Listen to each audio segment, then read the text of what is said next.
bantu b'Imana, ukuboko kwakira umugisha wacu n'ukwizera. N'ukwizera. Muze muraba ahantu hose Yesu yakoze igitangaza akagikorera umuntu. Ntiyamubwiye ngo ndagukorera igitangaza. Yavuga ngo ukwizera kwawe kuragukijije. Urumva ko ukwizera ari ikintu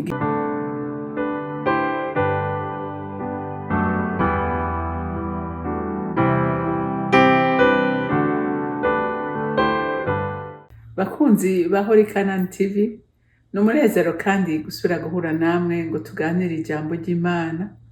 Ariko imbere yo kudutangura kuganira, reka tubanze dusenge. Uri mwiza Mana kandi ugira neza, uri gitangaza, ntawe usa nawe kandi ntawe uringaniye nawe. Ivyo dukorera birenze ubwenge bwacu, kuko tubereye maso, ntusinzira ntuwunyiza ku bwacu, uhorera maso imisi yose kandi mboranabibitse mu ijambo ryawe. Kutazokwigera utureka twenyene, ariko uzobana natwe gushika ku mpera y'isi. Gushimiye ko n'uyu munsi uri kumwe natwe Mana, kandi udutegurira ibyiza, ku ijambo ryawe ritubwira ko imigambi dufitiye atari y'ivyago ariko ni y'amahoro. Ndagushimiye kandi ndakuninahaje, icubahiro cyose kibi cawe, mu izina ryawe ryera Yesu Kristo umwami wanje, senze nizeye kuvyumvise. Amen, amen.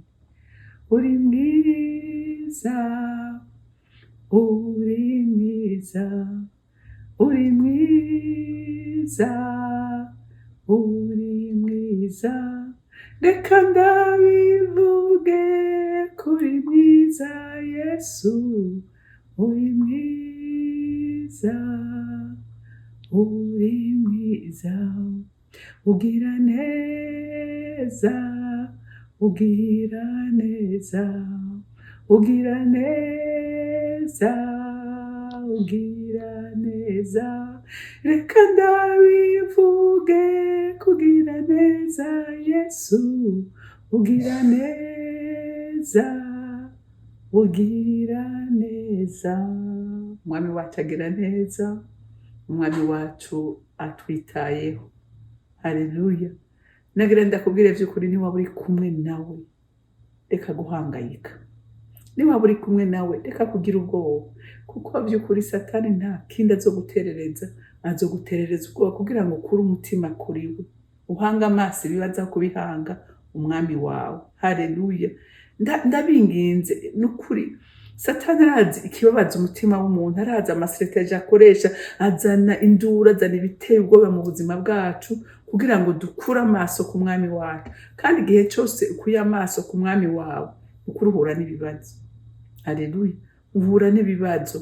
Mwibuke Petero igihe yabwira Yesu ngo ariko agendera ku mazi ngo azamusange. Igihe cyose yahanze amaso Yesu, yaratambutse ku mazi birashoboka. Mugabo igihe yakuye amaso kuri Yesu, yatanguye kuvoma, abona agiye gutwarwa, ariko umwami Yesu aramuramira. Rero umuntu w'Imana, kura amaso ku bibazo. Haleluya. Uyahanga amaso umwami, uzobona ubutabazi bwiwe. Reka dusome ijambo ry'Imana. Turasoma muri Mariko igice ca 4, duhere ku murongo wa 35 dushikane ku murongo wa 41. Inkubi y'umuyaga mu kiyaga. Kuri uwo munsi bugorovye, arababwira ati tujabuke tuje hakurya. Basiga abantu hano, bamujana mu bwato yahozemo, kandi ayandi mato yari kumwe nabo. Nuko haza inkubi ikomeye y'umuyaga, imipfunda yisuka mu bwato bwariko buruzura. Ariko we yari aryamye mu mutwe w'inyuma, yiseguye umusego, yisinziririye. Baramukangura, baramubaza bati mwigisha, ntubabaye ko turiko turapfa? Arikangura, azibiza ingunza, abarira ikiyaga ati hora, utekereze. Umuyaga uraca, habaga hwekere rwose. Arababaza ati iki kibateye ubwoba? Ntimurizera? Baratinya, bagira ubwoba bwinshi, barabazanya bati mbega uyu ni umuntu ki? Umuyaga n'ikiyaga ko bimwumvira. Amen.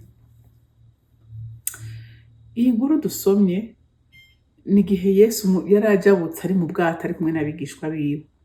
Iyo yiriwe arigisha yari arushe, aca aragenda ngo yiryamira mu mutwe w'ubwato arisinziririra. Haleluya. Satani iminsi yose iyo abonye Yesu asinziriye mu buzima bwawe n'ubwanje, azana imipfunda, azana ibihuhusi mu buzima bwacu, ngo babona ubwato buraje bwuzuramo umupfunda, amazi aba menshi, baragerageza gusoza, baragerageza kwigwanirira, mugabo mu nyuma baravuga ati no, ntibishoboka, none tugira dupfe, uyu mugabo ajyana. Ngo baragenda baramukangura ati mbega wewe ntuzi biriko biraba hano? Yesu icyamubabaje ati none aba bantu iminsi tugendanye, ibitangaza amaze gukorera hagati muri bo, ntibaragera bizera yuko jewe ata kintu gishobora kumpangara. Nkuko natwe uyu munsi nk'abana b'Imana turamaze kubona ibitangaza byinshi Yesu akora mu buzima bwacu, ariko igihe cyose duhuye n'intambara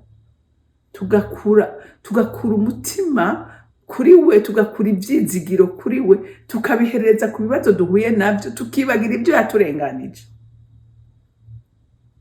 Yesu aratangara ngo aravuga ati wa muyaga we hagarara. Nta n'amajambo menshi yavuze, kuko nta kibazo gikomeye imbere ya Yesu kibaho. Nta kibaho. Ese cyo uyu munsi we nanje tugatahura ko Yesu by'ukuri nawe nitwaba turi kumwe nawe, kuko yabivuze ngo nimwaguma muri jewe ijambo ryanje rikaguma muri mwebwe, umusare cyo mucyaka cyose muzobihabwa. By'ukuri ni yaba Yesu ari muri we akaba no muri jewe, tumenye ko atakenembwe bishobora kuduhangara. Ibibazo vyoza mugabo ntibizotunesha, kuko umwami yavuze ngo byose narabirangiye, intsinzi ni yanyu. Haleluya. Kuko tugwanira muri terre, byose byarangiye, Yesu yarabirangije. Yesu yaramaze ububasha bwose Satani. Haleluya. Ariko bidusaba guhanga amaso. Ngo baramuvyura, Yesu aravyuka, wacecekesha ikiyaga n'imifunda ngo biraceceka. Wacarabaza ati ariko by'ukuri murashobora kugira ubwoba? Ati ntimuraruha munyizera. Bantu b'Imana, ukuboko kwakira umugisha wacu n'ukwizera. N'ukwizera. Mutse muraba ahantu hose Yesu yakoze igitangaza akagikorera umuntu. Ntiyamubwiye ngo ndagukoreye igitangaza. Yavuga ngo ukwizera kwawe kuragukijije.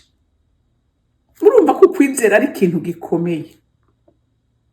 Kuko by'ukuri Satani iminsi yose yaje gukora, azana imbaraga, akazana ibintu by'iterabwoba, akavuga cyane, akakwereka ibintu uko bipfuye. Ariko igihe umusuzugura ukamubwira uti uri muri jewe arakomeye gusumba wewe, ukamusuzugura, aratangara. Ariko aranezerwa Satani igihe cyose uvuga induru, nkuko nawe ariko avuza induru, nawe ugasasira. Erega hariho abantu baprodisa Satani bagasasira. Niyo bakuzaniye ingwara runaka, nawe tuvuga ngo no mana ndapfuye, mana biraje, mana ndahwereye, mana yakuzanira ubukene, ukatuvuga nawe ukatusasira, ukavuga uti ndapfuye birarangiye nta byizigiro.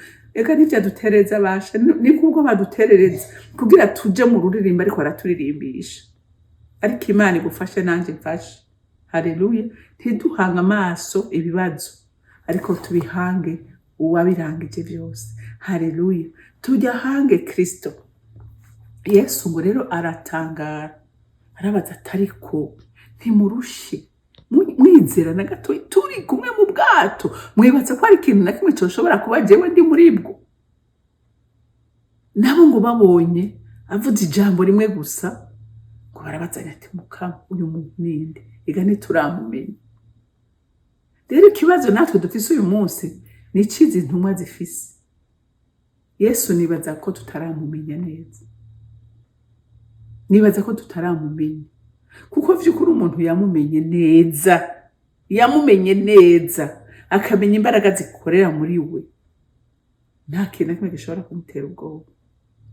Hari inkuru nigeze kumva ngo ni umukozi w'Imana ngo yaratewe n'abadayimoni nyene baza gukindira iwe, hanyuma ngo aravyuka nabo tewe nta nubwo babanteye, ngo aca yifatira agashuka arifuka ariryamira, aravuga ati jewe aba nibo bontera ubwoba.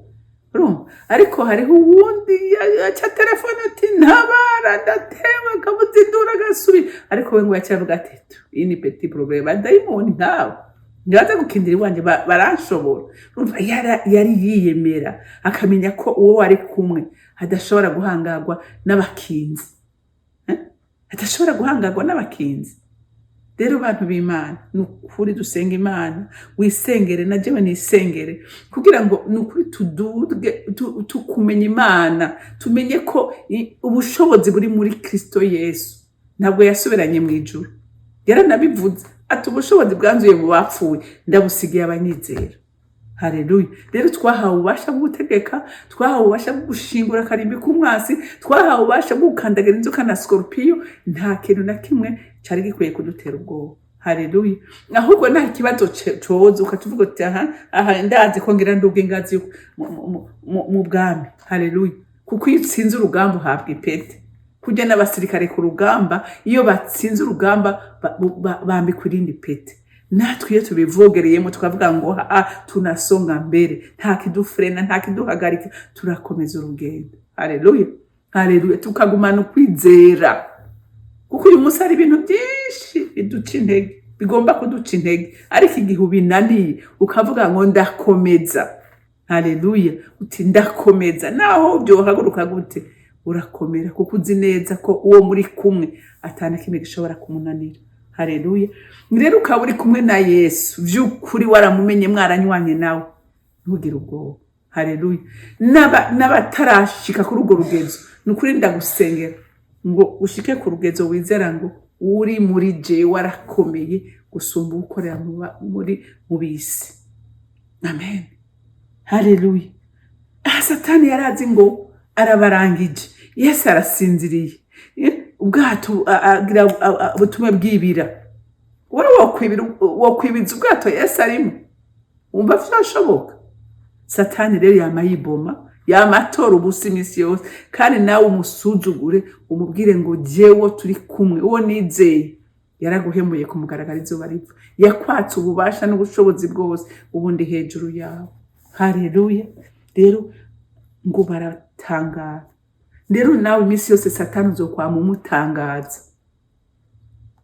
Ariko urashaka kubona umuntu ari mu kibazo, ukabona umenga ikibazo ntikiri kuri we, ariko ukabona uwundi afise akantu gato, akabazo gatowe, ukubona avuze induru, akavuza induru, ukabona umengo ivyiwe byose byarangiye, ukabona umutwe yawe utaye, ariko ukabona uwundi ari amahoro, uyahimbara umutima w'umwana, akavuga ati by'ukuri uyu yaramenye. Haleluya. Ndakwifuriza rero kumenyana n'uyu mwami. Uyu mwami nta kimunanira, uyu mwami nta kimutera ubwoba, uyu mwami nta kimusoba, kandi aragukunda, kandi akwifuriza imisi yose ivyiza. Rero Imana yo mwijuru ibampera umugisha. Mukunzi mwiza, nzi kunyumva, akira amashimwe ngushimira uyu munsi wa none, kuko nzi neza mwami Imana kuri kumwe natwe, kandi ukwizeye nta narimwe azokwigera atemba, ukwizeye nta narimwe azokwigera amaramara, kuko n'ijambo ryawe riravuga neza ko atamavi yagupfukamiye azokwigera kogwa n'isoni. Rero shimwe muvyeyi mwiza, kumvise ugusenga kwacu uyu munsi, kandi ukaba wemeye kudukomeza no kudushigikira muri vyose. Icubahiro cyose kibi cawe, mu izina ryawe ryera Yesu Kristo umwami wanje, senze nizeye ko vyumvise. Amen, amen. Mwarahezagiwe, mugire umunsi mwiza.